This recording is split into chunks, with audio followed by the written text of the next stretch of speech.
On this Africa Day, we discuss Standard Bank Africa Equity Index, as well as Africa's champion multinationals, retailers ShopRite and telecoms company MTN. Our guest this evening is, of course, Anthony Durham from COGITO Capital and Tshepo Modiba from Cannon Asset Managers. On that note, gentlemen, thank you very much for joining us on Hot Stocks. And we kick off with Standard Bank's recently listed its Africa Equity Index exchange traded notes on the JSE. The note provides investors with access to a diversified basket of equities in 28 African countries, excluding South Africa. Yeah, and it's 173 stocks. It's actually a massively broad basket, very weighted. Nigeria, Egypt, of course, this makes sense. Tshepo, I want to come to you first. I mean, we'll talk Africa. We'll drill into it a bit, but if we stand back in the UN population report, which they pushed out to 2100, so we're talking 90 years, when we certainly won't still be sitting here on TV. We'll have our own. But to their point, I mean, they're talking populations in Africa of approaching 4 billion, currently on about 1 billion.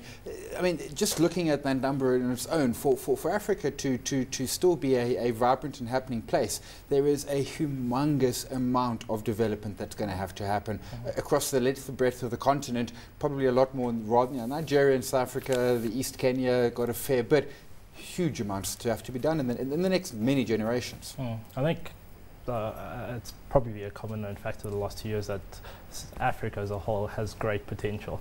There's a strong correlation between population growth and GDP growth, actually, in the long term. So I think from that perspective, there's a hell of a lot of opportunities as an investor, because as you touched on, the infrastructure that has to go into Africa is humongous. So from that perspective, I'd agree with you. And we're starting to see that. I mean, Angola is one of the fastest growing economies. Yeah, I mean, before the crash, Angola was doing 12% a year, off a low base, but it really, I mean, people who go to Luanda say it's a city like no other at the moment. This is true. I mean, people talk about Chinese fast growth. Angola's shown incredible numbers over the last 8 years. If I'm not mistaken, it's actually the fastest growing economy over the last 10 years or so. So from that perspective, you're starting to see gems popping out of Africa and very good investment opportunities going forward, I think. Well, Anthony, when we look at the African continent, we keep talking about 1 billion potential consumers on the continent, and population growth also very much linked, interestingly enough, to urbanization, and I think that is really important at this point. We know that Africa, in a sense, is bursting at the seams because demand is really exceeding the likes of supply. But then again, you've also got negative perceptions on the African continent. Do you think that there's still this reluctance to delve into investing in Africa and investing in African companies? Yeah, I think there is. There's a lot of uncertainty in terms of, you know, the process of investing. But I think the key statistic to highlight is that in the next 10 years, 7 of the top fastest growing 10 countries in the world are expected to be in sub-Saharan Africa. So, you know, we are hugely excited about the prospects. And I think also the correlation between GDP growth or expected growth and investment inflows is quite strong. So we expect that inflows into these markets to drive investment returns in the next 10 years. Yeah, one of the big challenges, I mean, we talk Africa and, you know, 1 billion people, it's an India or a China all on its own in a sense. Of course, it isn't 1 billion people, it's 53 or 54, or depending, you know, how we count Sudan and the like. Certainly plus 50 countries. And I know one of the challenges that was mentioned at the World Economic Forum in Cape Town a few weeks ago is there needs to be that cooperation between the governments. So one government can't build a wonderful road to a border if there isn't another wonderful road on the other side of the border. And these are going to perhaps be the stronger challenges at a political level rather than just at an economic. Absolutely. For us to get the scale in terms of markets, and certainly in terms of consumption markets, you need to be able to drop borders. You need to have common monetary unions, customs unions. I know there are moves afoot to put a common monetary union in the SADC region, and also a common trade agreement in terms of the east coast of Africa. Yeah. You know, these types of initiatives will really kind of drive the reindustrialization of South Africa, hopefully. You want a common currency after the euro? Or are we going to teach them how to do it? Well, you know, I think there are certain problems with it, but I think the overriding benefits of having a common monetary union, you know, far outweigh the costs. Well, you pro a common monetary union, even in the SADC region. sharing a currency with Zimbabwe, sharing a currency with some of these other sub-Saharan African countries which are experiencing monetary issues, fiscal issues as well? Yeah, and I think that, you know, the benefits again of having a common monetary union outweigh the costs. And I think that those types, I mean, I think it's a long way away. I think we need to kind of come up with a common tariffs union first.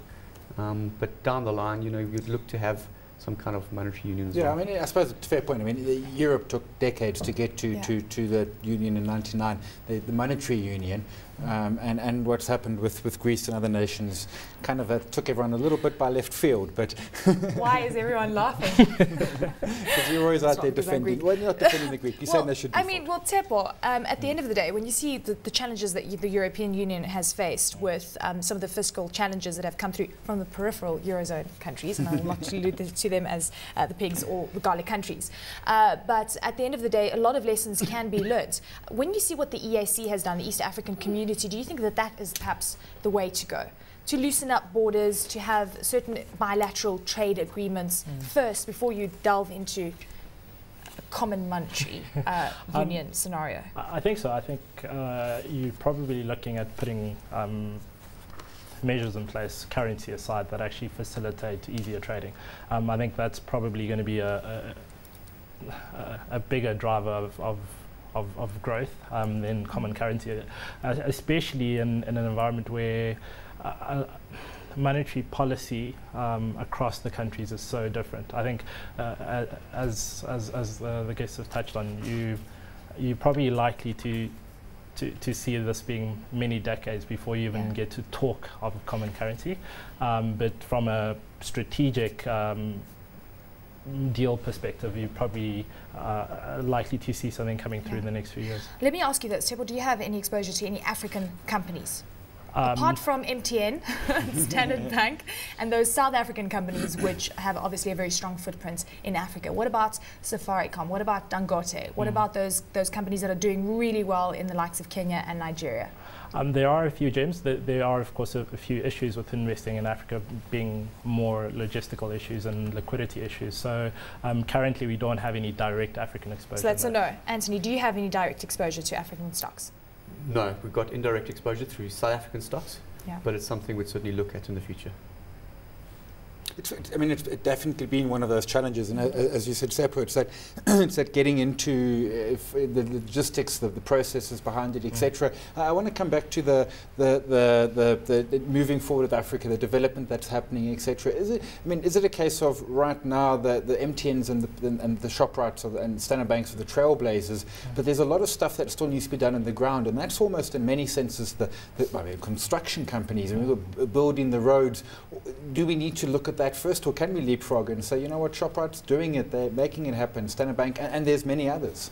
I think if you're looking at it overall, the ones that we know of are probably their valuations are reflecting the fact that they are in this high growth area. So I think there's other opportunities that people don't necessarily look at, construction being one very strong one. I think if we're talking infrastructure spend, not just in South Africa, and we know South Africa needs quite a bit of infrastructure spending, but if you're talking infrastructure spending in Nigeria, in other parts of Africa, I think it's definitely a key theme.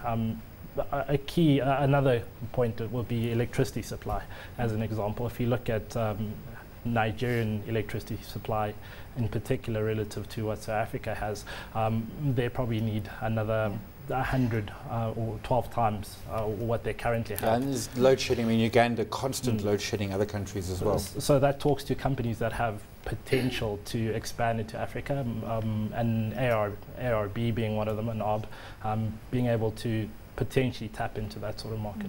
So Anthony, I mean, would buying into the Standard Bank Africa Equity Index exchange rated note be the way to get exposure to Africa if you are looking for that exposure without too much of risk? Yeah, it is a way. I think that it is kind of heavily weighted towards North Africa. Yeah. In fact, they capped Nigeria, otherwise it would have been even more than 20%, but Nigeria alone is 20%. So that's West Africa. Yeah. So it's got Egypt in there, I think that's about 18%. And we know we've seen revolutions happening in that North African region, so very risky. I think it's also very heavily weighted towards financial services and basic materials. But outside of those kind of concerns, I think that, you know, you'd also have to look at the kind of the risk of tracking error. I think it's a rules-based index, which is potentially more risky than a value-weighted index. And also you're exposed to Standard Bank's credit. Yeah, it's an ETN, not an ETF. Yeah. So those types of issues, it's fairly expensive, 1% management fee a year. In terms of a passive investment proposition, that is quite expensive. Yeah. There's a bid offer spread of about 1.7% today, so it costs you to get in and out of this thing.